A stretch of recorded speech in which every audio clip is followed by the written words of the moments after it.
जय हिंद दोस्तों, welcome to MCQ study. आज हम जो सिंधु घाटी सभ्यता का दूसरा भाग था उसे हम कंप्लीट करेंगे। हमने आपको पढ़ा दिया था, कहाँ तक पढ़ा दिया था? हमने आपको कालीबंगा तक पढ़ा दिया था। कौन कौन से हम आपको पढ़ा चुके थे?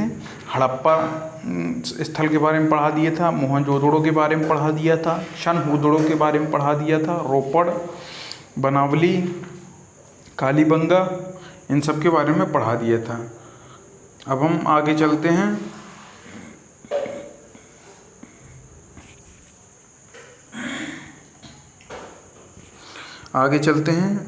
धौलावीरा के बारे में। धौलावीरा जो है, धौलावीरा कहाँ पे स्थित था? धौलावीरा की स्थिति जो है कच्छ के रण में धौलावीरा की स्थिति है।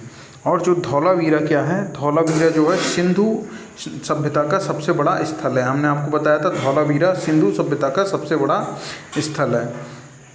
और ये आयताकार में बसा हुआ था। आयताकार इसका था मतलब आयत के आकार में, ये जो शहर था, ये नगर था, आयत के आकार में बसा हुआ था। और इस सिंधु सभ्यता का सबसे बड़ा स्थल है।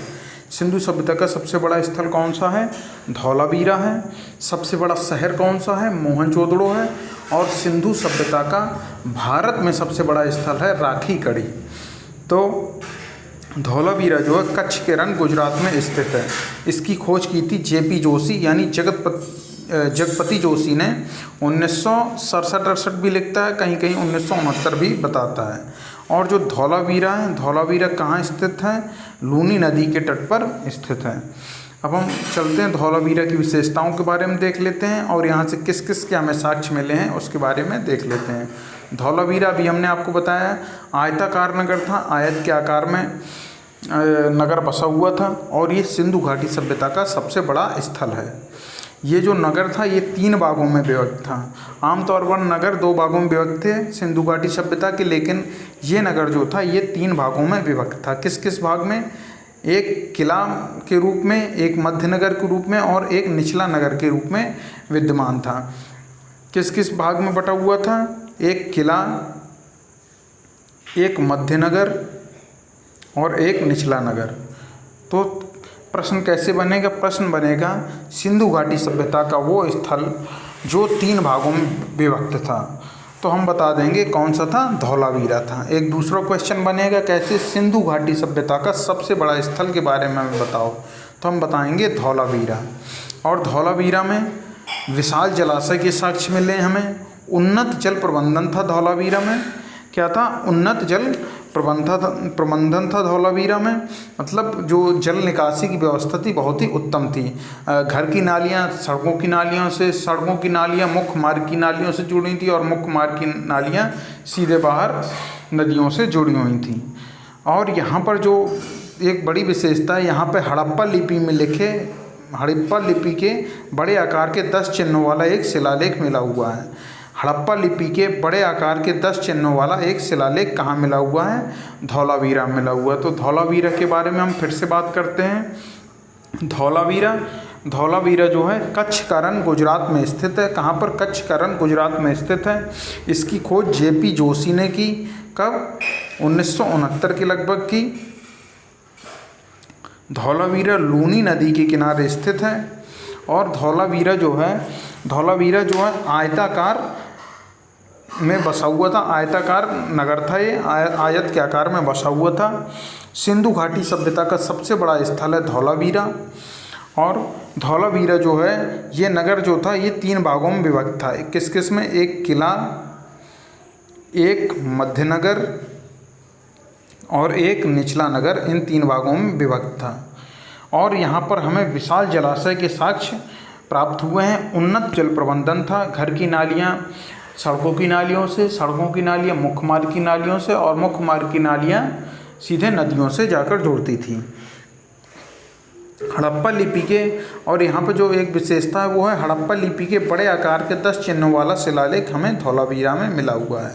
अब हम चलते हैं नेक्स्ट पर। नेक्स्ट कौन सा है? सुरकोटदा। याद रखिएगा, सुरकोटदा जो है ये भी कच्छ जिला गुजरात में स्थित है। सुरकोटदा कच्छ जिला गुजरात में स्थित है। और सुरकोटदा किस नदी के किनारे था? सुरकोटदा डायरेक्ट सिंधु नदी के किनारे था। याद रखिएगा, सिंधु नदी के किनारे सुरकोटदा था। अब सुरकोटदा की हम विशेषताएं जान लेते हैं। सुरकोटदा की विशेषताएं थी कि यहाँ पर घोड़े की अस्थियां प्राप्त हुई हैं। तो मतलब घोड़े के प्रमाण हमें कहाँ मिले हैं? सुरकोटदा में मिले, क्योंकि अस्थियां तो वही होंगी ना जहाँ घोड़ा होगा। अगर बिना घोड़े के कैसे अस्थियां हो जाएंगी? तो ये मान लीजिए घोड़े के प्रमाण सुरकोटदा में मिले हैं। वैसे प्रश्न पूछा गया है, तो क्या प्रश्न पूछा गया है? पूछा गया है कि घोड़े की अस्थियां सिंधु घाटी सभ्यता के किस स्थल से मिली हैं, या फिर प्रश्न ऐसे ही पूछा जा सकता है कि घोड़े के प्रमाण सिंधु घाटी सभ्यता में किस जगह से मिले। तो हम बताएंगे सुरकोटदा से हमें मिला हुआ है। इसके अलावा सुरकोटदा में हमें और क्या साक्ष्य मिले हैं? सुरकोटदा में हमें कलश सावधान मिला है, मतलब कलश के अंदर लाशों को दफन किया गया था। बड़े आकार का कलश रहता था जिसमें पूरा इंसान का इंसान आ जाए और उसमें शवाधान किया गया था, घड़े में दफनाया गया था। बड़े बड़े आकार के घड़े रहते थे, उनमें दफनाया गया था, तो इसे कलश शवाधान कहते हैं।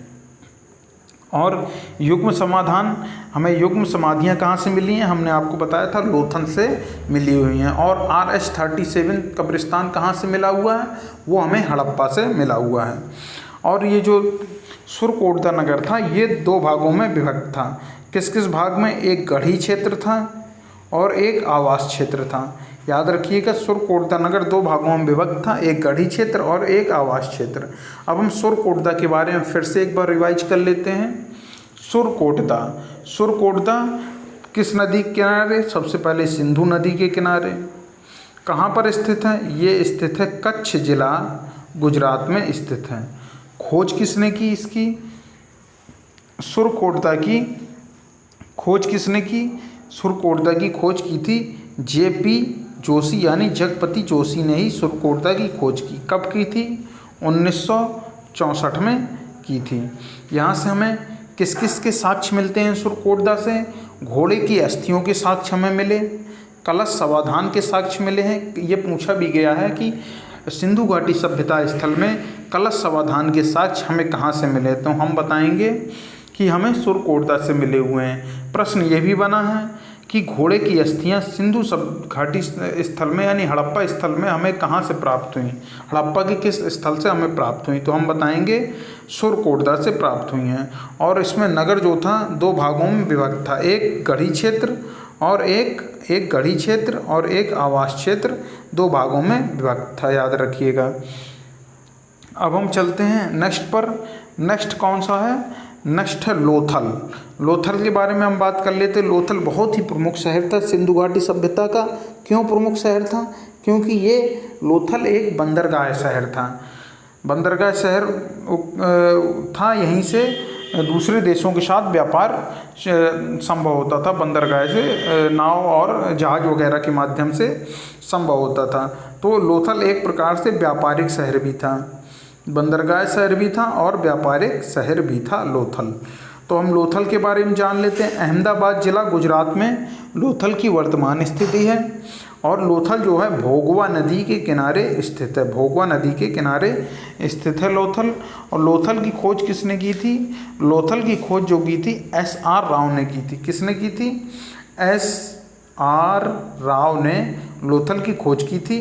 कब की थी? 1953 में लोथल की खोज की गई थी। जैसा हमने बताया लोथल एक बंदरगाह शहर था।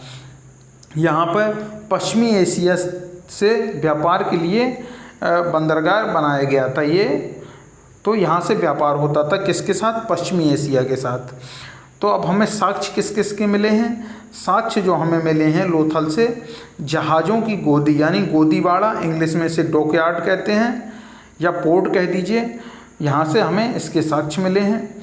फारस की मुद्रा और मुहर फारस की हमें यहाँ से मिली है। इससे हमें साबित होता है कि हमारा फारस के साथ व्यापार था। 3 युगल समाधियाँ मिली हैं। 3 युगल समाधियाँ मिली हैं कहाँ से? लोथल से। लोथल से 3 युगल समाधियाँ मिली हैं। संभवतः ये सती प्रथा के साक्ष्य हमें यहाँ से मिले हैं। तो 3 युगल समाधियाँ मिली हैं, फारस की मुद्रा और मुहर मिली है, जहाज़ों के लिए गोदीवाड़ा यानी डॉकयार्ड यानी पोर्ट मिला हुआ है। इसके अलावा हमें क्या मिला हुआ है? इसके अलावा हमें मिला हुआ घोड़े की लघु मृण मूर्ति, मतलब मिट्टी की मूर्ति हमें मिली हुई है, घोड़े की छोटी सी। इसके अलावा धान और बाजरा हमें मिला हुआ धान जिसे चावल भी कहते हैं, और बाजरा हमें यहीं से प्राप्त हुए हैं, इसके साक्ष्य मिले हैं। पक्के रंग में रंगे हुए हमें पात्र मिले हुए हैं, पक्के रंग में रंगे हुए पात्र मिले हुए हैं, मिट्टी के पात्र हुए। और ये जैसे हमने बताया कि फारस के साथ यहाँ से व्यापार होता था सिंधु घाटी सभ्यता का, तो यह एक तरीके से ये व्यापारिक शहर था। तो व्यापार होगा तो यहाँ पर तराजू और बांट के साक्ष्य भी हमें मिले हैं। और सिंधु घाटी सभ्यता का जो बांट था उसकी इकाई कम से कम कितने का रहता था? सिंधु घाटी सभ्यता का बांट, सिंधु घाटी सभ्यता का बांट रहता था लगभग 16 किलो का, यानी मापन की सबसे छोटी इकाई 16 किलो थी। अगर आपको कुछ लेना है तो आपको कम से कम 16 किलो ही लेना होगा। इसके अलावा ये यहाँ से ये व्यापारिक शहर था, ये तो बताया ही। और हमने आपको बताया था कि लोथल में जो दरवाजे थे वो मुख्य मार्ग पर खुलते थे। बाकी सब जगह हमने बताया था कि मुख्य मार्ग में ना खुलकर दरवाजे पीछे गली की तरफ खुलते थे, लेकिन जो लोथल में था, लोथल में जो मुख्य दरवाजे थे वो मुख्य मार्ग में खुलते थे। क्यों खुलते थे? क्योंकि यहाँ गोदाम लोथल में बनाए हुए थे। ये एक व्यापारिक शहर था तो इसमें घरों में गोदाम बनाया हुआ था, और कुछ भी सामान ले जाना होता था तो मुख्य मार्ग पर जैसे गाड़ी आके खड़ी हुई तो मुख्य मार्ग से ही गोदाम से सीधे गाड़ी में सीधे रख दिया जाता था, तो मुख्य मार्ग की ओर ये दरवाजे खुलते थे। एक बार हम और रिवीजन कर लेते हैं लोथल के बारे में। लोथल सबसे पहले भोगवा नदी के किनारे स्थित है। किसके नदी के किनारे? भोगवा नदी के किनारे लोथल स्थित है। खोज करता है SR राव। कब खोजा गया था लोथल शहर? 1953 में। वर्तमान स्थिति क्या है लोथल शहर की?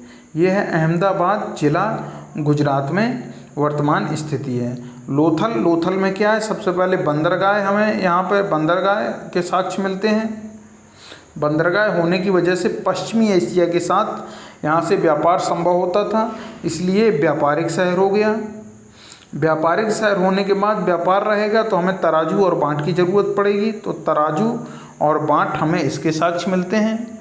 और जब हम किसी अन्य देश के साथ व्यापार करेंगे तो हमें वहाँ के मुद्रा और मोहर मिलेगी, तो हमें फारस की मुद्रा और हमें फारस की मोहर भी प्राप्त हुई है। इसके अलावा 3 युगल समाधियाँ हमें मिली हैं, 3 युगल समाधियाँ हमें मिली हैं। ये संभवतः सती प्रथा के साक्ष्य माने जाते हैं। और इसके अलावा जो हमें मिला हुआ है घोड़े की छोटी सी मिट्टी की मूर्ति प्राप्त हुई है। यहाँ पर धान और बाजरा के साक्ष्य मिले हैं, क्योंकि ये व्यापारिक शहर था तो धान और बाजरा यहाँ से वहाँ पहुँचाया जाता था बेचने वगैरह के लिए, तो धान और बाजरा के साक्ष्य मिले हैं। पक्के रंग में रंगे हुए हमें पात्र मिले हैं, पक्के रंग में रंगे हुए हमें पात्र मिले हैं। इसके अलावा हमें जो ये एक बहुत ही ख़ास बात है लोथल शहर की, यहाँ जो दरवाजे थे, घर के दरवाजे, वो मुख्य मार्ग की ओर खुलते थे। याद रखिए, मुख्य मार्ग की ओर दरवाजे खुलते थे। बाकी जगह जो भी था सिंधु घाटी सभ्यता के शहर, उसमें मुख्य मार्ग की ओर ना खुलकर पीछे गली की ओर दरवाजे खुलते थे। नेक्स्ट पर चलते हैं। नेक्स्ट है राखी गढ़ी। राखी गढ़ी जो क्षेत्र है, सबसे पहले बताएंगे कि भारत में स्थित सिंधु घाटी सभ्यता का सबसे बड़ा स्थल है राखी गढ़ी। याद रखिएगा, राखी गढ़ी की खोज की है 1969 में। किसने की है? सूरजभान ने 1969 में राखी गढ़ी की खोज की है।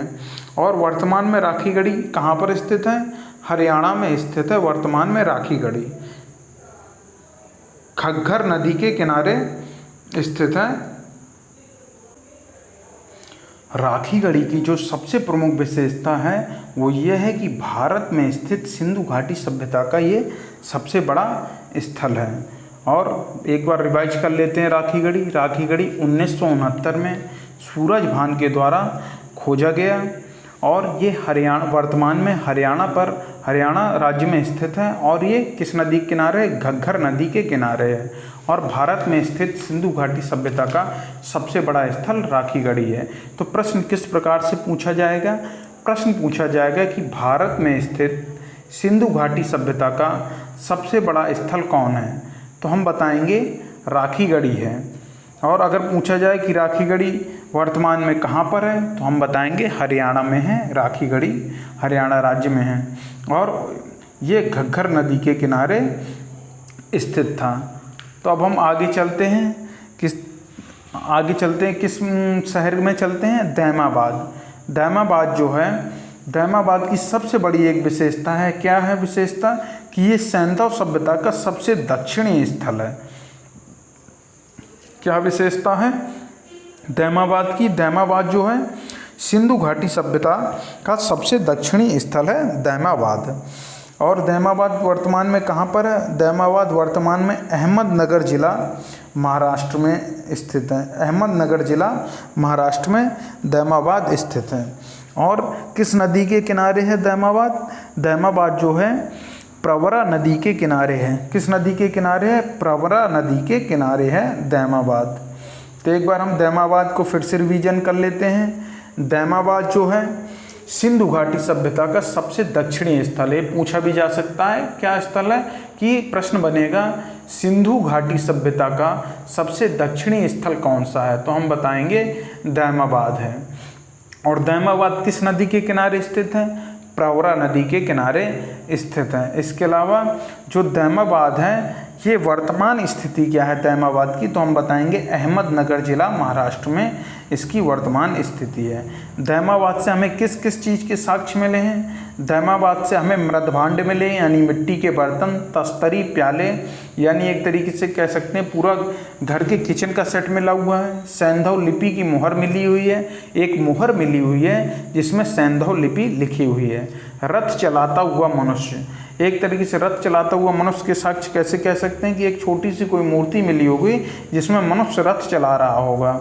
इसके अलावा सांड और गेंडा की आकृति भी हमें दैमाबाद से इसके साक्ष्य मिले हैं। क्या क्या मिला है दैमाबाद से? मृदभांड, तस्तरी, प्याले, सांड और गेंडे की आकृति, सैंधव लिपि की एक मुहर और मृदभांड, तस्तरी और प्याले यहाँ पर मिले हुए हैं।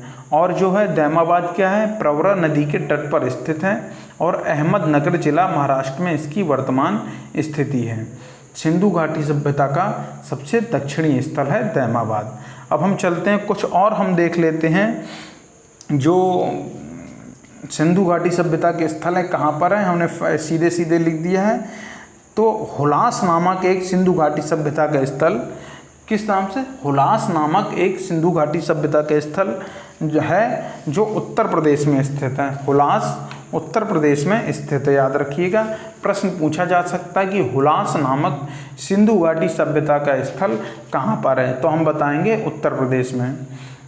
इसके अलावा एक और है उत्तर प्रदेश में, आलमगीरपुर। आलमगीरपुर जो मेरठ में स्थित है, वो सिंधु घाटी सभ्यता का स्थल है। और आलमगीरपुर के साथ एक क्या जुड़ता है? आलमगीरपुर के साथ जुड़ता है क्या, कि ये सिंधु घाटी सभ्यता का सबसे पूर्वी स्थल है। सिंधु घाटी सभ्यता के हमने सबसे बताया था कि पूर्वी स्थल आलमगीरपुर, मेरठ उत्तर प्रदेश में।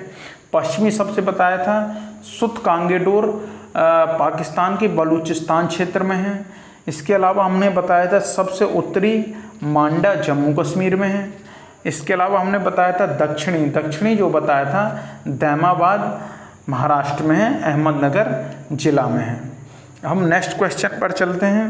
नेक्स्ट है रंगपुर जो है, रंगपुर कहाँ पर है? रंगपुर सौराष्ट्र गुजरात में स्थित है। और रंगपुर से हमें चावल की भूसी के साक्ष्य मिलते हैं। तो प्रश्न बन सकता है, किस प्रकार प्रश्न आ भी चुका है कि चावल की भूसी के साक्ष्य हमें किस सैंधव घाटी सभ्यता स्थल से मिले हैं। तो जो चावल की भूसी के साक्ष्य हमें मिले हैं, वो मिले हमें रंगपुर से। कहाँ से?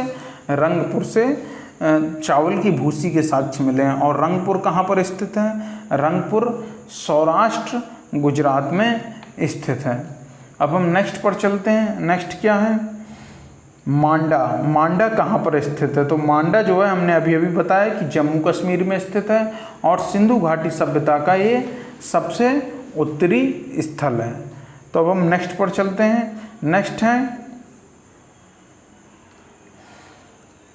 एक ही फैक्ट लिखा हुआ है कि उत्तर प्रदेश के बागपत जिले में बारोट तहसील है। यहाँ पर बारोट तहसील के सनौली नामक हड़प्पनपुर स्थल से क्रमबद्ध रूप से 125 मानव समाधान प्राप्त हुए हैं। मतलब 125 लोगों को दफनाया गया था। किस जगह पर?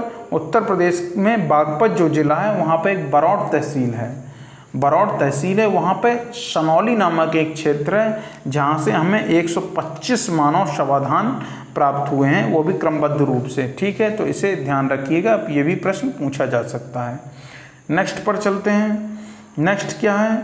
हमने कुछ फैक्ट लिख रखे हैं कि कौन से स्थल से हमें कौन सा साक्ष्य मिला है। ये कई बार पूछा गया है, इसलिए इसे हमने अलग अलग करके लिख लिया है। तो इसे भी आप हमेशा इसे रिवाइज करते रहिएगा, ये बहुत काम आएगा। ये जो वीडियो है, इस वीडियो को आप 2-3 बार देखिएगा, उसके बाद ही अपने नोट्स बनाइएगा। मैं तो कहूँगा 2-3 बार देख लीजिए, उसके बाद कोई बुक हो आप उसे अच्छे से पढ़िए, तो बुक आपको बेहतर तरीके से समझ में आएगी। फिर आप अपनी ही हैंड राइटिंग में अपने नोट्स बनाइए, तो वो बहुत ही बेहतर होते हैं। फिर भी अगर आपको हमारे नोट्स की ज़रूरत पड़े तो आप हमारे डिस्क्रिप्शन बॉक्स में दिए गए टेलीग्राम चैनल की लिंक पर जाकर क्लिक कर सकते हैं और आपको वहाँ पर पूरे नोट्स निःशुल्क उपलब्ध रहेंगे। जितने ही वीडियो रहेंगे उनके सभी नोट्स निःशुल्क रूप से उपलब्ध रहेंगे। तो हम चलते हैं जो स्थल है और प्राप्त साक्ष्य देखते हैं। मांडा से हमें क्या मिला है? कांस्य से निर्मित पेंचदार पेन मिली है। मतलब कांसे की निर्मित पेंचदार पेन आपने देखी होगी, ऐसी ऐसी ऐसी ऐसी रहती है, फिर ऐसी रहती है और नीचे नुकीली सी रहती है। तो कांस्य निर्मित पेंचदार पेन मिली हुई है। कहाँ से? मांडा से। रंगपुर, अभी हमने पढ़ा है कि चावल की भूसी हमें रंगपुर से मिली हुई है। इसके अलावा कालीबंगा से हमें काले रंग की चूड़ियाँ तो मिली हुई हैं। इसके अलावा हमें कालीबंगा से ताम्र मूर्ति भी मिली हुई है। कालीबंगा से हमें और क्या मिला हुआ है? हमने आपको कल बताया था, मतलब जो पिछला वीडियो था उसमें बताया था, जोते हुए खेत हमें मिले हैं, जोते हुए खेत के साक्ष्य मिले हैं। इसके अलावा हमें अग्निकुंड तथा वेदिकाएँ मिली हुई हैं। क्या मिला हुआ है? अग्निकुंड तथा वेदिकाएँ मिली हुई हैं, तथा हमें भूकंप के साक्ष्य भी कालीबंगा से मिले हुए हैं। इसके अलावा हम हड़प्पा में चलते हैं कि हमें हड़प्पा से जो मिली हुई मात्र देवी अर्थात उर्वरता देवी की हमें मूर्ति मिली हुई है। कहाँ से? हड़प्पा से। इसके अलावा हमें हड़प्पा से क्या मिला हुआ है? हड़प्पा में RH-37 कब्रिस्तान मिला हुआ है, हमने आपको बताया था। इसके अलावा हड़प्पा में स्वास्तिक का चिन्ह मिला हुआ है। हड़प्पा में मिला हुआ है कुम्हार का चाक, हमने बताया था कुम्हार का चाक भी हड़प्पा से ही मिला हुआ है। और हड़प्पा में 6 करके 12 कमरों का एक अन्नागार भी प्राप्त हुआ है। इसके अलावा हड़प्पा जो है रावी नदी के तट पर स्थित है। और सर्वप्रथम जो खुदाई की गई थी वो हड़प्पा की ही की गई थी 1921 में राय बहादुर दयाराम शाहिनी के द्वारा। नेक्स्ट पर चलते हैं बालाकोट। बालाकोट जो है, बालाकोट में सीप से बनी चूड़ियों के कड़े मिले हैं। बालाकोट नामक सैंदल घाटी सभ्यता स्थल से हमें क्या मिला हुआ है? सीप से बनी चूड़ियों के टुकड़े मिले हुए हैं। एक और सिंधु घाटी सभ्यता का स्थल है जो है नौसारो। नौसारो से हमें क्या मिला हुआ है? नौसारो से हमें मिला हुआ है जो स्त्री की मांग में सिंदूर जो भरा जाता है वो नौसारों से हमें मिला हुआ है। नौसारों से स्त्रियों की मांग में हमें सिंदूर जो भरा जाता है वो नौसारों से मिला हुआ है। लोथल हमने आपको बताया कि बंदर का शहर था। लोथल में क्या था? जो दरवाजे थे वो मुख्य मार्ग की ओर खुलते थे। हमें और क्या मिला था लोथल से? लोथल से हमें गोदीबाड़ा मिला हुआ था, यानी पोर्ट, डॉकयार्ड, कुछ भी मान लीजिए। फारस की मुद्रा और मोहर भी मिली हुई थी। इसके अलावा हमें 3 युगल समाधियाँ मिली हुई थीं। 3 युगल समाधियाँ मिली हुई थी जो संभवतः सती प्रथा के साक्ष्य माने जाते हैं। और लोथल के बारे में क्या हमें पता चला था कि लोथल भोगवा नदी के किनारे स्थित है और वर्तमान में लोथल अहमदाबाद जिला गुजरात में स्थित है। और लोथल में इसके अलावा हमें वृत्ताकार चक्की के पार्ट मिले हुए थे। मतलब वृत्ताकार चक्की के पार्ट मिले हुए थे, जैसे रहती है ना चक्की, तो वो पीसने वगैरह के लिए, तो वो हमें वृत्ताकार चक्की के पार्ट हमें लोथल से मिले हुए थे। अब हम हुलास के बारे में जानते हैं। हमने आपको बताया कि हुलास जो है, हुलास अभी बताया कि शहर कहाँ पर स्थित है। तो हुलास शहर जो है, हुलास शहर कहाँ पर स्थित है? यूपी में स्थित है। और हमें हुलास से क्या मिला हुआ है? हुलास नामक सिंधु घाटी सभ्यता स्थल से हमें सैंधव लिपि युक्त एक ठप्पा मिला हुआ है, मतलब सैंधव लिपि लिखी हुई है, एक ठप्पा हमें हुलास से प्राप्त हुआ है। इसके बाद हम जानते हैं सुत्त कांगेडोर। सुत्त कांगेडोर, पहले ये बता देते हैं कि सुत्त कांगेडोर की सबसे बड़ी विशेषता क्या है कि सुत्त कांगेडोर सिंधु घाटी सभ्यता का सबसे पश्चिमी स्थल है और ये पाकिस्तान के बलूचिस्तान क्षेत्र में है, मकरान तट के पास।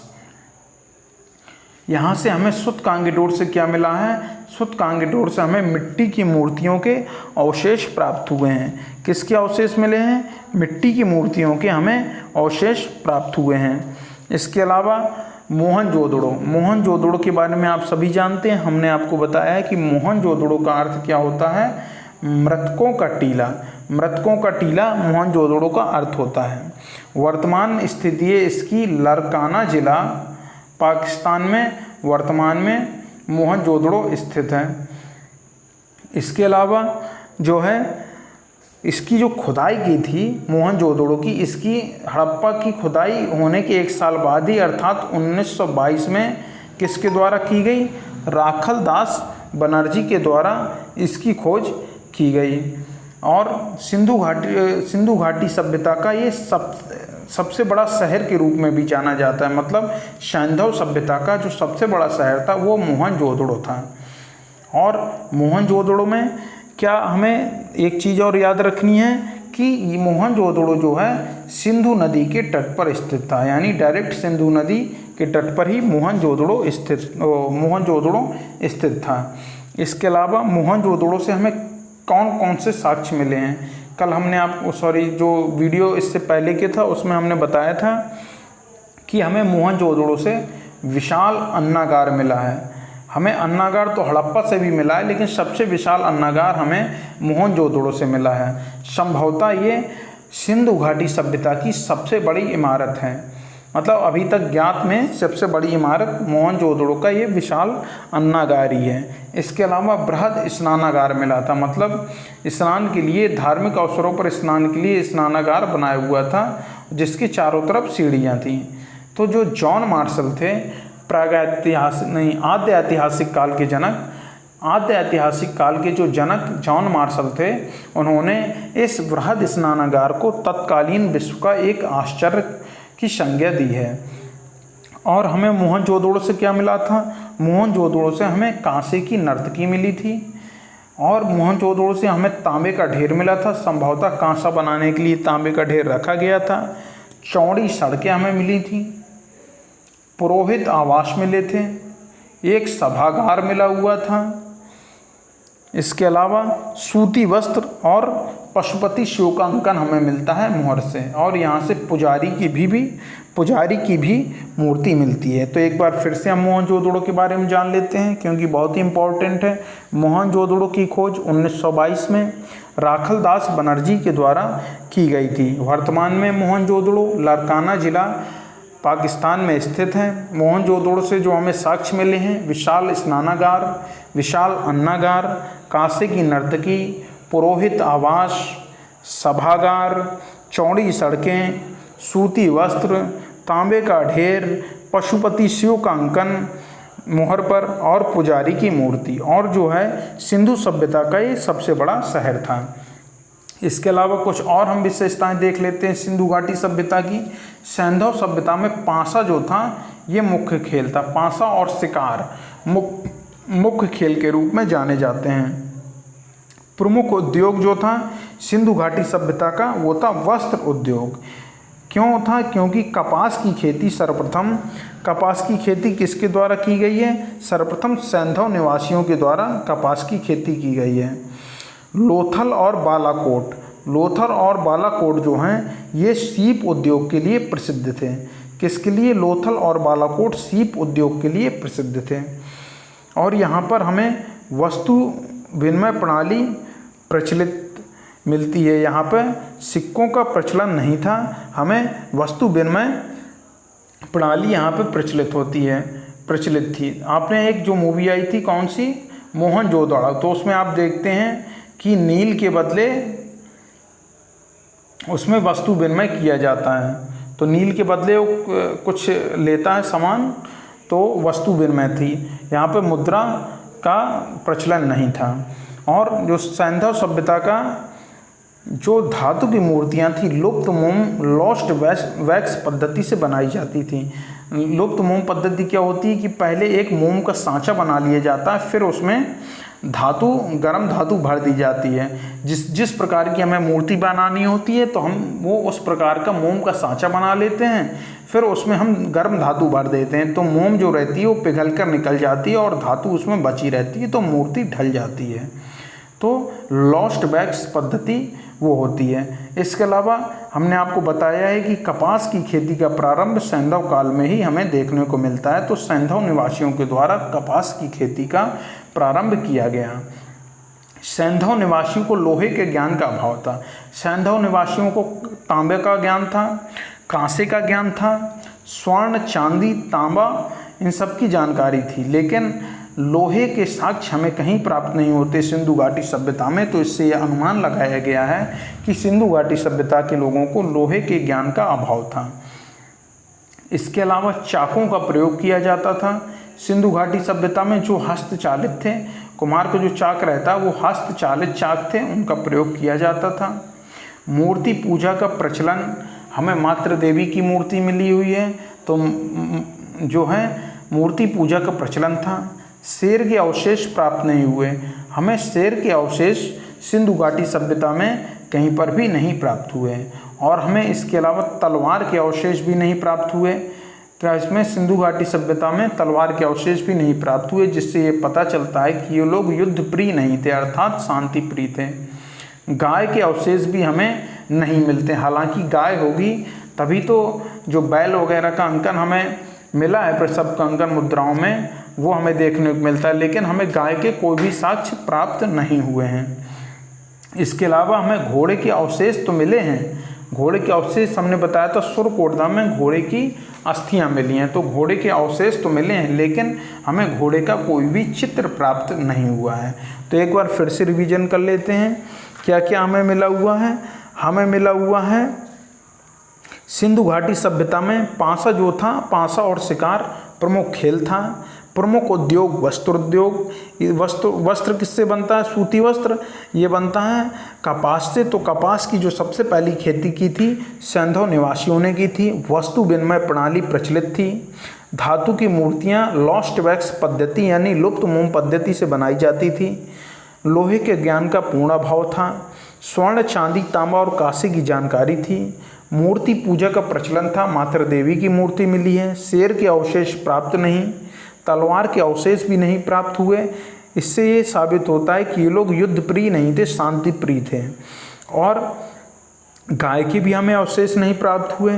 लोहे के अवशेष हमें प्राप्त हुए हैं सुरकोटदा से, लेकिन घोड़े के अवशेष हमें सुरकोटदा से प्राप्त हुए हैं, लेकिन हमें पूरे सिंधु काल में घोड़े का कोई भी चित्र प्राप्त नहीं होता। इसके अलावा लोथल और बालाकोट। लोथल क्या था? जो बंदरगाह शहर था, और बालाकोट यह सीप उद्योग के लिए प्रसिद्ध थे। अब हम चलते हैं, आगे चलते हैं, हम बताएंगे सिंधु घाटी सभ्यता की कुछ विशेषताएं। ये बहुत ही पूछा जाता है सिंधु घाटी सभ्यता की विशेषताएं। हमें इसके बारे में हमें आना भी चाहिए, जानकारी रहनी चाहिए, क्योंकि सिंधु घाटी सभ्यता की जो विशेषताएं हैं आज की हमारे देश की कई समस्याओं को सॉल्व कर सकती हैं। जैसे इसमें सड़कें जो थीं समकोण पर काटती थीं, सड़कें समकोण पर काटती थीं। तो आज के दौर में आपने देखा होगा बहुत ही कम ऐसे शहर हैं जहाँ पर सड़कें समकोण पर काटती हैं, तो इससे जाम वगैरह की समस्या नहीं रहती। और जो घर के मुख्य मार्ग के दरवाजे हैं वो पीछे की ओर खुलते हैं, तो जाम की हमें ज़्यादा समस्या भी नहीं रहती है। तो बहुत सी चीज़ें जो हम सिंधु घाटी सभ्यता से सीखकर आज के समय में हम अप्लाई कर सकते हैं। इनका जैसे नगरीय व्यवस्था जो थी उसको हम ले सकते हैं। इनकी उन्नत जल निकासी जो व्यवस्था थी उसको ले सकते हैं। जल प्रबंधन इनका बहुत बेहतर था, उसको ले सकते हैं। ऐसी कई विशेषताएं हैं जो हम सिंधु घाटी सभ्यता से ले सकते हैं।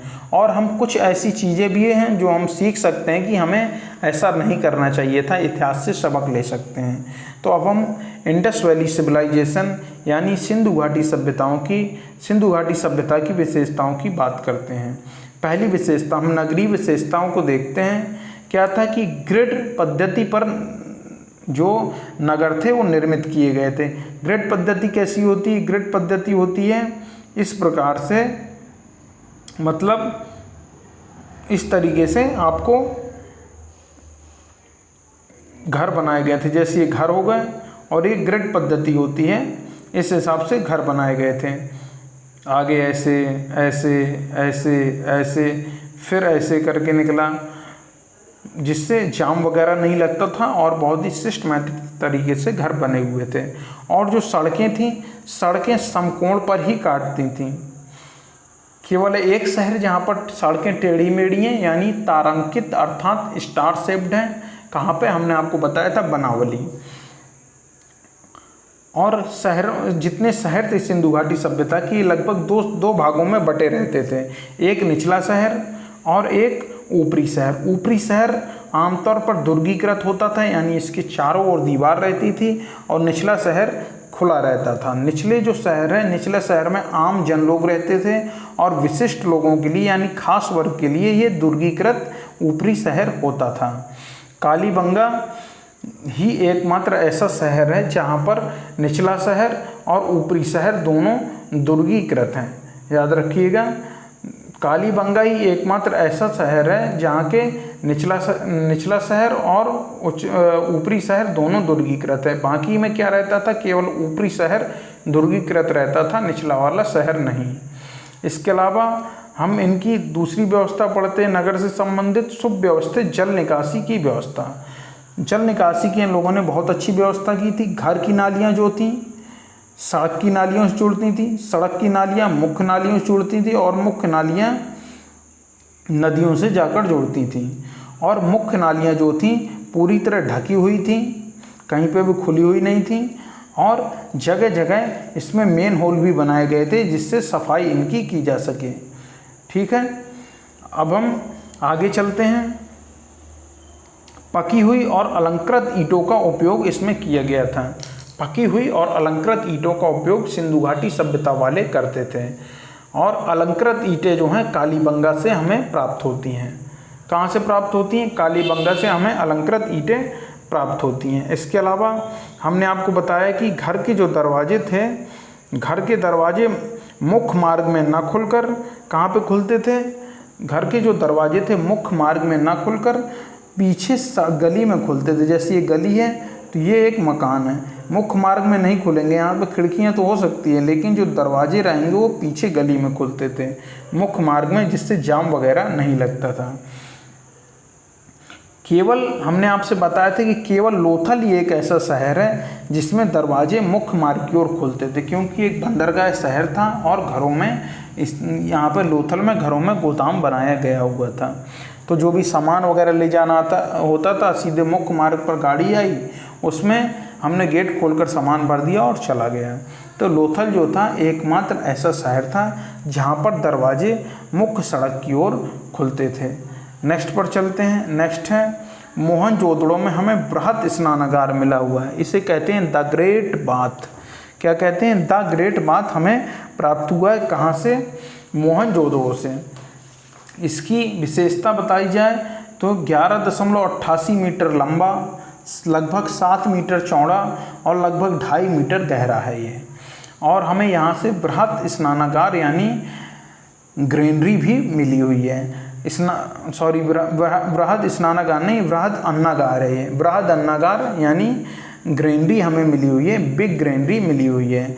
और हमें अन्नागार के साक्ष्य हमें हड़प्पा से भी मिले थे, लेकिन वो 6 कमरे करके 2 पंक्तियों में कुल 12 कमरे बनाए गए थे, तो उसमें भी मिले थे। लेकिन हमें विशाल अन्नागार जो मिला हुआ है वो हमें मोहनजोदड़ो से प्राप्त हुआ है। अब हम दूसरी विशेषता देखते हैं सिंधु घाटी सभ्यता की। दूसरी विशेषता क्या है? कृषि और पशुपालन। कृषि और पशुपालन हमें देखने को मिलता है सिंधु घाटी सभ्यता में। हम सबसे पहले हमने जुते हुए खेत देखे, कहाँ पे? कालीबंगा में। हमने आपको बताया था क्या कि जुते हुए खेत के साक्ष्य हमें कहाँ मिलते हैं? कालीबंगा में हमें जुते हुए खेत के साक्ष्य मिलते हैं। इसके अलावा जो सिंधु घाटी सभ्यता थी, इसकी प्रमुख फसल कौन सी थी? सिंधु घाटी सभ्यता की जो प्रमुख फसल है वो जौ और गेहूँ थी। मतलब गेहूँ और जौ प्रमुख फसल थी सिंधु घाटी सभ्यता की। और सिंधु घाटी सभ्यता से ऐसा नहीं है कि केवल जौ और गेहूँ ही बोए जाते थे। सिंधु घाटी सभ्यता के लोथल और रंगपुर से हमें चावल के साक्ष्य भी मिलते हैं। रंगपुर से हमें धान की भूसी मिली और लोथल से हमें सीधे सीधे चावल अर्थात धान प्राप्त होता है। बृहत अन्नागार, ये बृहत अन्नागार इसलिए बनाया गया था कि जो भी कृषि अधिशेष हो वो हम उसे सुरक्षित रख सकें, जिससे अगर यदि अकाल वगैरह पड़ता है तो हम उसकी समस्या से निपट सकें। तो ये जो बृहत अन्नागार था मोहनजोदड़ो का, वो इस्तेमाल किया जाता था भंडारण के लिए, अन्न के भंडारण के लिए, यानी खाद्यान्न के भंडारण के लिए हम मोहनजोदड़ो के विशाल अन्नागार का उपयोग करते थे। और पूरी सिंधु घाटी सभ्यता की ये सबसे बड़ी इमारत के रूप में जाना जाता है क्या? मोहनजोदड़ो के अन्नागार को।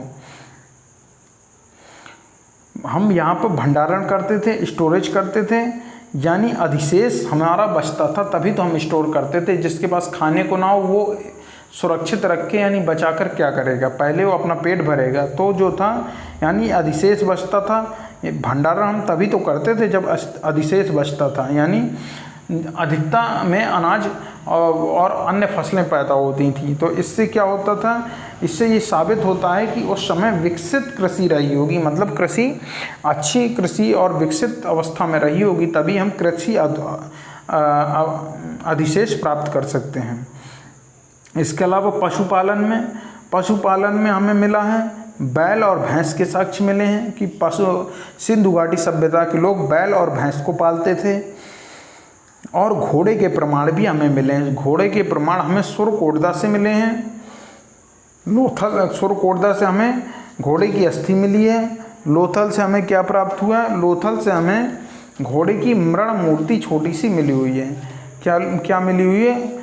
लोथल से घोड़े की छोटी सी मृण मूर्ति मिली हुई है। और हमें कालीबंगा से भी घोड़े के अवशेष मतलब साक्ष्य मिले हैं। लेकिन जो प्रमुख है कि घोड़े की अस्थियां कहाँ से मिली हुई हैं, हम बताएंगे सुरकोटदा से। और लोथल से हमें घोड़े की छोटी मिट्टी की मूर्ति प्राप्त हुई है। इसके अलावा हम नेक्स्ट पर चलते हैं। क्या है? सिंधु घाटी सभ्यता की जो धार्मिक विशेषताएं उनको देख लेते हैं। सिंधु घाटी सभ्यता की धार्मिक विशेषताओं को देख लेते हैं। सिंधु घाटी सभ्यता में जो धार्मिक विशेषताएं, हमें इनकी दरअसल स्पष्ट जानकारी का अभाव है, क्योंकि इसकी लिपि पढ़ी नहीं जा सकी है। तो हमने पुरातात्विक जो स्रोत थे उसके आधार पर हमने अनुमान लगाया है। कैसा अनुमान लगाया है कि हमें मातृ देवी अर्थात उर्वरता देवी की जो मूर्ति मिली है, तो हम ये मानते हैं कि मातृ देवी अर्थात उर्वरता देवी की पूजा की जाती थी, अर्थात मातृ सत्तात्मक समाज था। कौन सा समाज था? मातृ सत्तात्मक समाज था सिंधु घाटी सभ्यता का। इसके अलावा हमें यहाँ पर मंदिर के कोई भी साक्ष्य प्राप्त नहीं हुए हैं। इसके अलावा मोहनजोदड़ो से हमें दाढ़ी वाला साधु अर्थात पुजारी के साक्ष्य मिले हैं। और हमें मुहर पर पशुपतिनाथ का अंकन मिला है। पशुपतिनाथ का अंकन कैसे मिला है? कि योग करते हुए एक व्यक्ति है, तो कहा गया कि ये पशुपतिनाथ अर्थात रुद्र अर्थात शिव हैं। और इस व्यक्ति के चारों ओर हाथी, गैंडा, चीता, भैंस और हिरन हमें मिले हैं। तो ये कहा गया है पशुओं के देवता पशुपति हैं अर्थात शिव हैं। कुबड़ वाला सांड अर्थात नंदी के भी प्रतीक मिले हैं जो मुहरों पर इनका अंकन है। वृक्ष पूजा के साक्ष्य मिले हैं। तो इससे ये साबित होता है कि सिंधु घाटी सभ्यता के लोग प्रकृति पूजक थे। मुहरों में हमें स्वास्तिक चिन्ह मिला है। इससे हम सूर्य उपासना के बारे में जान सकते हैं। और कालीबंगा से हमें क्या मिला है? अग्निकुंड और वेदिकाएं मिली हैं। इससे ये पता चलता है कि ये लोग यज्ञ भी करते थे। और समाधान प्रक्रिया के बारे में जान लेते हैं। जो धर्म रहता है वो पूजा पद्धति और अंत्येष्टि दोनों से ही जुड़ा रहता है। क्यों? क्योंकि जैसा आप देख सकते हैं कि हिंदू धर्म में अधिकतर अंतिम संस्कार जलाकर किया जाता है, मुस्लिम धर्म में दफनाकर किया जाता है। सबका अपना अलग अलग, हर धर्म का अंतिम संस्कार की रीति अधिकतर अलग अलग रहती है। तो ये भी धार्मिक प्रथा के अंदर ही आएगा। तो समाधान प्रक्रिया जो है, किस प्रकार से हमें समाधान प्रक्रिया, यहाँ पर आंशिक समाधान और पूर्ण समाधान भी मिलता है। मतलब शव को जलाना भी हमें यहाँ से प्राप्त होता है और शव को दफनाना भी हमें यहाँ से प्राप्त होता है। तो शव को जलाना हमें कहाँ से प्राप्त हुआ? मोहनजोदड़ो से हमें शव को जलाना प्राप्त हुआ और हड़प्पा से शव दफनाना प्राप्त हुआ। मतलब इसके साक्ष्य हमें मिले हैं। और लोथल और कालीबंगा में हमें पेयर्ड टॉम्ब यानी युग्म में समाधियाँ मिली हुई हैं। तो एक बार फिर से देख लेते हैं धार्मिक विशेषताएं। स्पष्ट जानकारी का अभाव है क्योंकि कोई लिपि अभी तक पढ़ी नहीं जा सकी। मातृ देवी अर्थात उर्वरता देवी की पूजा की जाती थी। इससे हम अनुमान लगा सकते हैं कि जो समाज था मात्र सत्तात्मक समाज था। मंदिर के कोई साक्ष्य प्राप्त नहीं हुए। मोहनजोदड़ो की मोहर से पशुपतिनाथ का अंकन मिलता है। दाढ़ी वाला साधु अर्थात पुजारी की हमें मूर्ति मिलती है। कुबड़ वाला सांड की हमें मुद्राओं पर अंकन मिलता है। मुद्राओं पर क्या कहा जाएगा? मोहरों पर अंकन मिलता है। वृक्ष पूजा के साक्ष्य हमें मिले। प्रकृति पूजक इससे प्रमाणित होते हैं सिंधु सभ्यता के लोग। मोहरों में हमें स्वास्तिक चिन्ह मिला हुआ है। सूर्य उपासना प्रमाणित होती है इससे। अग्निकुंड अर्थात यज्ञ वेदियों के साक्ष्य मिले हैं। इससे ये तय होता है कि वो लोग यज्ञ भी करते थे। अग्निकुंड और यज्ञ वेदियाँ हमें कहाँ से मिली हैं? ये कालीबंगा से प्राप्त हुई हैं। और शव को जलाया भी जाता था। मोहनजोदड़ो में साक्ष्य मिलते हैं। शव को दफनाया भी जाता था। हड़प्पा में साक्ष्य मिलते हैं। और युग्म में समाधियाँ, दो के जोड़े में समाधियों को दफनाया गया था। ये लोथल और कालीबंगा में प्राप्त होते हैं। हमने आपको बताया था कि लोथल में हमें युग्म समाधियाँ मिली हैं। कितनी? 3। संभवतः हमने क्या माना है? सती प्रथा के साक्ष्य माने हैं इसे। नेक्स्ट पर चलते हैं यातायात। हम देखते हैं यातायात के कौन से साधन सिंधु घाटी सभ्यता के समय प्रचलित थे। यातायात के जो साधन थे यानी ट्रांसपोर्टेशन में क्या यूज करते थे सिंधु घाटी सभ्यता के लोग? स्थल के लिए सिंधु घाटी सभ्यता के लोग बैलगाड़ी और भैंस गाड़ी का उपयोग करते थे। हमने आपको बताया भैंस और बैल दोनों मिले हैं, तो बैलगाड़ी और भैंस गाड़ी का प्रयोग करते थे। जल परिवहन में जहाज़ों का प्रयोग करते थे क्योंकि हमें लोथल से गोदीवाड़ा प्राप्त हुआ है, तो जहाज़ों का इस्तेमाल करते थे। और ये जो है हमने बताया कि लोथल से हमें बंदरगाह प्राप्त हुआ है, तो जहाज़ों का उपयोग किया जाता था। तो यातायात के 2 साधन थे, स्थल परिवहन, जल परिवहन। स्थल परिवहन के लिए बैलगाड़ी और भैंस गाड़ियों का उपयोग और जल परिवहन के लिए जहाज़ों और नावों का प्रयोग किया जाता था। जहाज़ बड़े रूप में रहते हैं, नाव छोटे रूप में, इनका प्रयोग किया जाता था। अब हम चलते हैं नेक्स्ट पर सिंधु घाटी सभ्यता की विशेषताओं में समाज कैसा था सिंधु घाटी सभ्यता का? समाज जो था हमने बताया मातृ देवी की पूजा की जाती थी। मातृ देवी की प्रतिमा मिली है, तो मातृ सत्तात्मक समाज हम मानते हैं। क्या मानते हैं? कि समाज जो था मातृ सत्तात्मक था। समाज क्या था? मातृ सत्तात्मक था। लेकिन यहाँ पे पर्दा प्रथा और वेश्यावृत्ति के भी साक्ष्य प्राप्त हुए हैं हमें। तो समाज में पर्दा प्रथा और वेश्यावृत्ति भी व्याप्त थी। और मोहनजोदड़ो से हमें नर्तकी की कांस्य मूर्ति मिलती है। तो कुल मिला के यहाँ के लोग नृत्य वगैरह भी शायद पसंद करते थे क्योंकि हमें मोहनजोदड़ो से नर्तकी की कांस्य मूर्ति मिली हुई है। नेक्स्ट पर चलते हैं जीवन शैली के बारे में हम बात करते हैं कि जो जीवन शैली किस प्रकार से थी सिंधु घाटी सभ्यता के लोगों की। जीवन शैली में सबसे पहले लोथल और चंदहुदड़ो में मनके बनाने के कारखाने मिले हैं। क्या क्या मिले हैं? लोथल और चंदहुदड़ो में हमें मनके बनाने के कारखाने मिले हैं। हमने बताया था चंदहुदड़ो में ये एक औद्योगिक शहर था, यहाँ से मनके बनाने का कारखाना तथा हमें भट्टी के साक्ष्य प्राप्त हुए हैं। और जो लोथल है यहाँ से भी हमें मनके बनाने का कारखाना प्राप्त हुआ है। और लोथल क्या था? एक बंदरगाह शहर था और एक व्यापारिक शहर था। और चंदहुदड़ो एक औद्योगिक शहर था। हमें यहाँ से सूती और ऊनी वस्त्र के साक्ष्य मिलते हैं। कपास की खेती सबसे पहले किसने शुरू की थी? सैंधव सभ्यता वालों ने। तो सूती वस्त्र के साक्ष्य मिलते हैं और ऊनी वस्त्र के भी साक्ष्य मिलते हैं। इसके अलावा पासा, शिकार जैसे मनोरंजन के साधन के तौर पर इस्तेमाल किए जाते थे। क्या क्या? पासा और शिकार मनोरंजन के साधन के तौर पर इस्तेमाल किए जाते थे।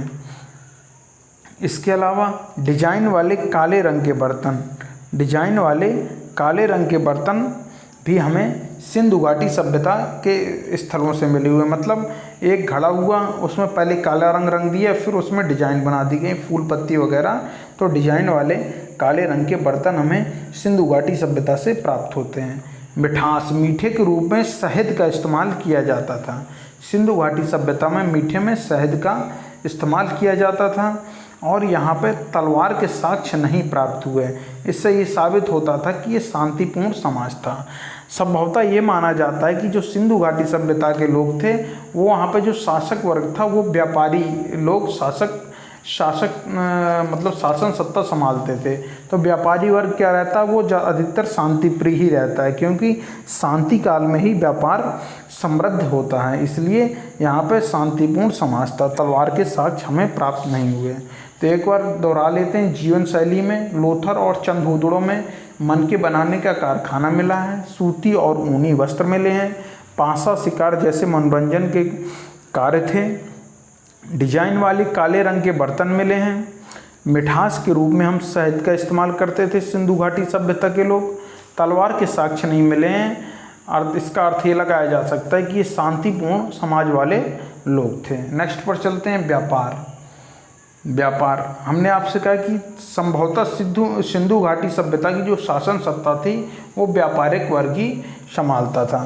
तो अब हम व्यापार के बारे में यानी ट्रेड्स के बारे में जान लेते हैं। ये एक जो सिंधु घाटी सभ्यता है एक नगरीय सभ्यता थी। नगरीय सभ्यता में इसे कैसे कह सकते हैं?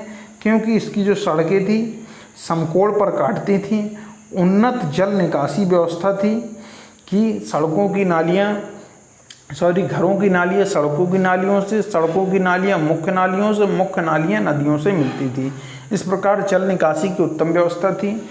इसके अलावा जो नालियाँ थी वो सब ढकी हुई थी। गांव में नालियाँ अधिकतर खुली हुई मिलती हैं, लेकिन यहाँ पे सब नालियाँ ढकी हुई थी।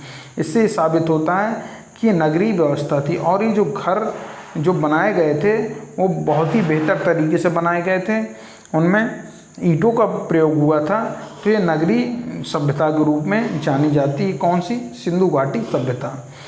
तो नगरीय सभ्यता क्या होती है? हमें नगर में व्यापार के लिए बाजार मिल जाता है और ये नगरीय सभ्यता होने के कारण यहाँ का व्यापार सिंधु घाटी सभ्यता का उच्च कोटि का व्यापार था।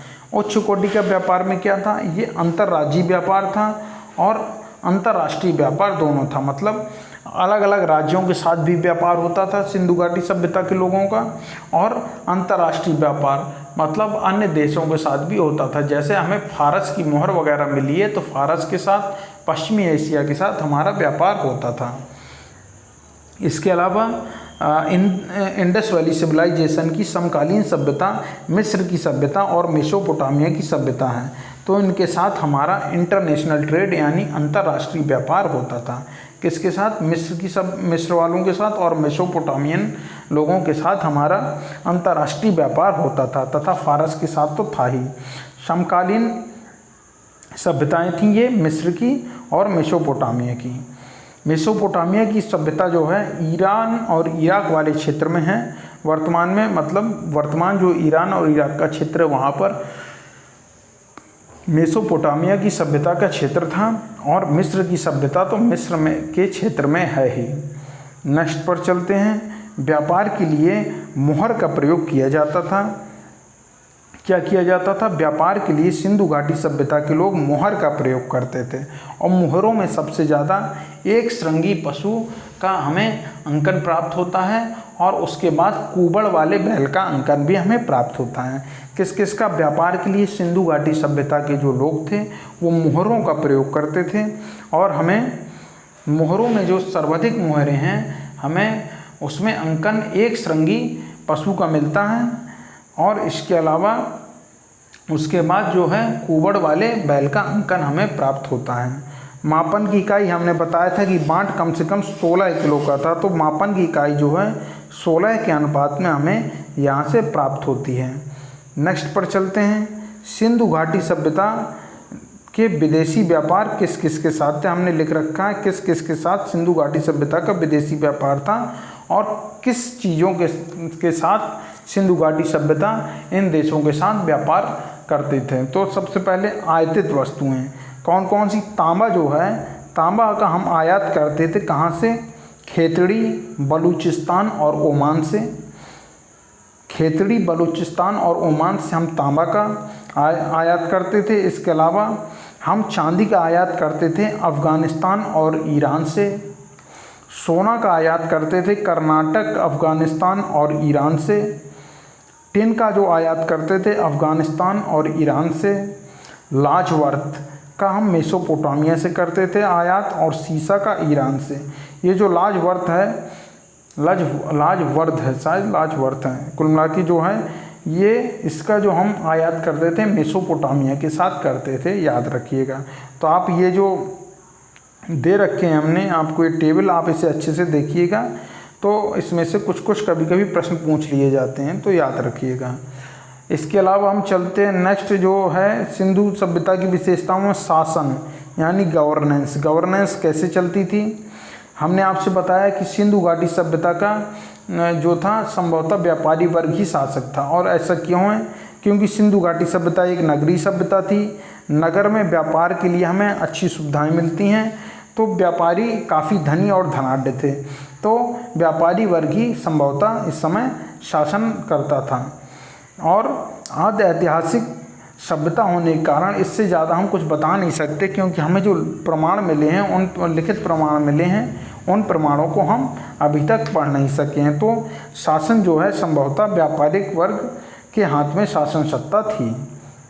नेक्स्ट पर चलते हैं। नेक्स्ट है अब सिंधु घाटी सभ्यता के पतन का क्या कारण है। सिंधु घाटी सभ्यता के पतन का जो कारण माना गया है, वैसे तो हर विद्वान अलग अलग कारण बताते हैं। कुछ लोग बताते हैं कि जलवायु परिवर्तन था, कुछ लोग बताते हैं कि युद्ध की वजह से, कुछ लोग बताते हैं कि सूखा पड़ गया था, कुछ लोग बताते हैं कि बाढ़ आ गई थी। तो इस तरीके से सब लोग अपने अपने हिसाब से कारण देते हैं, लेकिन संभवतः सबसे प्रभावी कारण बाढ़ को माना जाता है। किसको माना जाता है, बाढ़ को सबसे प्रभावी कारण माना जाता है। लेकिन हाल ही की खोजों से निकलकर ये सामने आया है कि सिंधु घाटी सभ्यता के पतन का सबसे बड़ा कारण क्या था, जलवायु परिवर्तन। जलवायु परिवर्तन था। जलवायु परिवर्तन किस प्रकार हुआ कि सिंधु घाटी सभ्यता के जो लोग थे उन्होंने कृषि करने के लिए पेड़ों और जंगलों को काटा। कृषि करने के लिए पेड़ों और जंगलों को काटा, इससे मिट्टी में अपरदन और लवणता बढ़ी। धीरे धीरे उत्पादन कम हुआ, फिर और उत्पादन कम हुआ, धीरे धीरे और उत्पादन कम हुआ, और फिर अन्न समाप्त हो गया। और अन्न समाप्ति की वजह से धीरे धीरे ये सभ्यता पूरी तरह से समाप्त हो जाती है। ठीक है, तो सिंधु सभ्यता के पतन का कारण जो है संभवतः सबसे बड़ा प्रभावी कारण बाढ़ था कि जो नदियां थीं, सिंधु नदी तंत्र में बाढ़ आ गई थी, तो ये सब शहर अस्त व्यस्त हो गए थे, पूरी सभ्यता नष्ट हो गई थी। लेकिन अभी हाल की खोजों में निकल कर ये आया है कि जलवायु परिवर्तन सिंधु घाटी सभ्यता के पतन का कारण था। क्यों? क्योंकि जलवायु परिवर्तन होता है और धीरे धीरे उत्पादन बहुत कम हो जाता है और अन्न समाप्त हो जाता है, जिससे ये सभ्यता लगभग समाप्त हो जाती है। इसके अलावा हम कुछ इम्पॉर्टेंट फैक्ट और देख लेते हैं। सिंधु घाटी सभ्यता का एक पिग्गट महोदय थे। इन्होंने क्या कहा था, इन्होंने हड़प्पा और मोहनजोदड़ो को सिंधु घाटी सभ्यता की ये जो साम्राज्य था उसकी जुड़वा राजधानी क्या कहा है, सिंधु घाटी सभ्यता की जुड़वा राजधानी हड़प्पा और मोहनजोदड़ो किसने कहा है, पिग्गट महोदय ने कहा। याद रखिएगा, क्योंकि इस पर सवाल आ चुका है और आ भी सकता है। इसके अलावा एक फैक्ट और है कि स्वतंत्रता प्राप्ति के बाद हड़प्पा संस्कृति यानी सिंधु घाटी सभ्यता के जो सर्वाधिक स्थल हैं वो कहाँ खोजे गए हैं, वो खोजे गए हैं गुजरात में। याद रखिएगा, स्वतंत्रता प्राप्ति के बाद गुजरात में सर्वाधिक सिंधु घाटी सभ्यता के स्थल खोजे गए हैं। एक हम बीच बीच में इस्तेमाल कर रहे थे कि टेराकोटा। तो टेराकोटा जो होता है, आग में पकी हुई जो मिट्टी रहती है उसको हम टेराकोटा कहते हैं। क्या कहते हैं, टेराकोटा किसे कहते हैं, जो आग में पकी हुई मिट्टी होती है उसे हम टेराकोटा कहते हैं। और भारत में सिंधु घाटी सभ्यता की जो सबसे बड़ी साइट है, यानी सबसे बड़ा स्थल है, वो राखीगढ़ी है जो हरियाणा में स्थित है। और सिंधु घाटी सभ्यता का सबसे बड़ा स्थल जो है वो है धौलावीरा है। और सिंधु घाटी सभ्यता का सबसे बड़ा शहर मोहनजोदड़ो है। इसके अलावा कुछ फैक्ट और हम देख लेते हैं कि हमें किस स्थान से हमें कौन से साक्ष्य प्राप्त हुए हैं। एक बार इसका और रिवीजन कर लेते हैं, फिर ये आपका सिंधु घाटी सभ्यता पूरा हो जाएगा। नेक्स्ट क्लास में फिर हम लेकर आएंगे सिंधु घाटी सभ्यता की जो समकालीन सभ्यताएं थी विश्व की, उनके बारे में, और कुछ इम्पॉर्टेंट क्वेश्चन भी लेकर आएंगे सिंधु घाटी सभ्यता से संबंधित। तो कुछ स्थान को देख लेते हैं। सबसे पहले हम मोहनजोदड़ो सिंधु नदी के तट पर लारकाना जिला पाकिस्तान में स्थित है।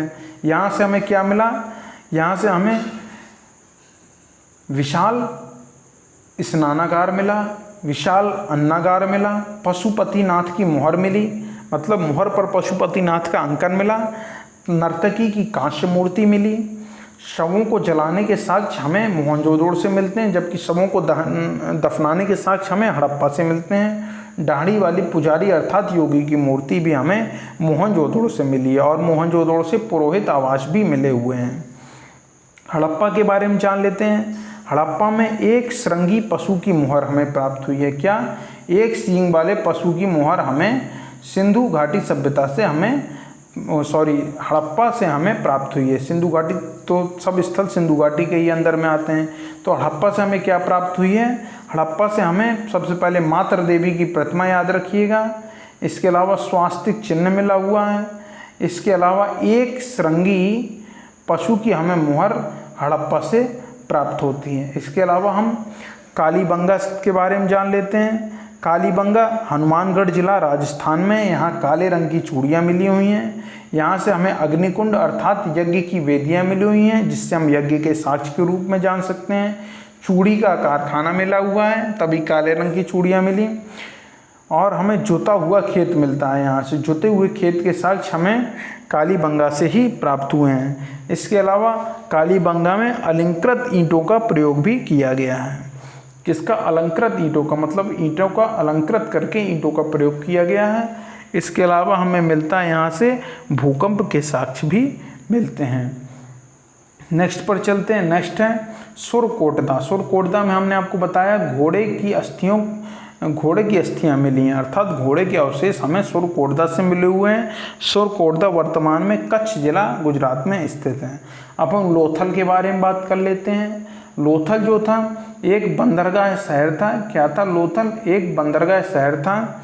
यहाँ से धान और घोड़े की छोटी सी मिट्टी की मूर्ति मिली हुई है। युग्म समाधियाँ हमें मिली हुई हैं। 3 युग्म समाधियाँ हमें लोथल से मिली हुई हैं। और लोथल में हमें मनके बनाने का कारखाना और सीपों के लिए प्रसिद्ध था लोथल, बालाकोट के साथ साथ। इसके अलावा हम धौलावीरा में चलते हैं। धौलावीरा क्या है? धौलावीरा जो है सिंधु घाटी सभ्यता का सबसे बड़ा स्थल है धौलावीरा। और ये कहाँ पे है? कच्छ का रण गुजरात में स्थित है। यहाँ पर जो है हमें क्या क्या मिला है? विशाल जलाशय के साक्ष्य मिले हैं और उन्नत जल प्रबंधन प्रणाली हमें देखने को मिलती है। कहाँ पर? धौलावीरा में। तो दोस्तों आपका आज सिंधु घाटी सभ्यता जो है आपकी यहीं पर पूरी होती है। अब हम नेक्स्ट टॉपिक लेकर आएंगे सिंधु घाटी सभ्यता की विश्व में जो भी समकालीन सभ्यताएं थीं उनके बारे में बताएंगे, और सिंधु घाटी सभ्यता से संबंधित कुछ इम्पोर्टेंट क्वेश्चन अर्थात क्विज भी हम आपको कराएंगे। तो दोस्तों अगर आपको ये वीडियो पसंद आया तो इस वीडियो को लाइक करिए, शेयर करिए, कमेंट करिए और अपने दोस्तों को ज़्यादा से ज़्यादा बताइए, जिससे हमारे इस चैनल को सपोर्ट मिल सके।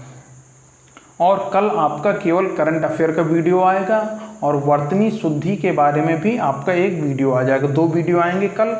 परसों से हम आपके लिए एक सिस्टमेटिक तरीके से क्लास चलाना चाहते हैं कि आपको एक करंट रोज मिले और आपको एक हिंदी का और एक इतिहास का मिले। इसके अलावा एक और हम कोई वीडियो लेकर आएंगे।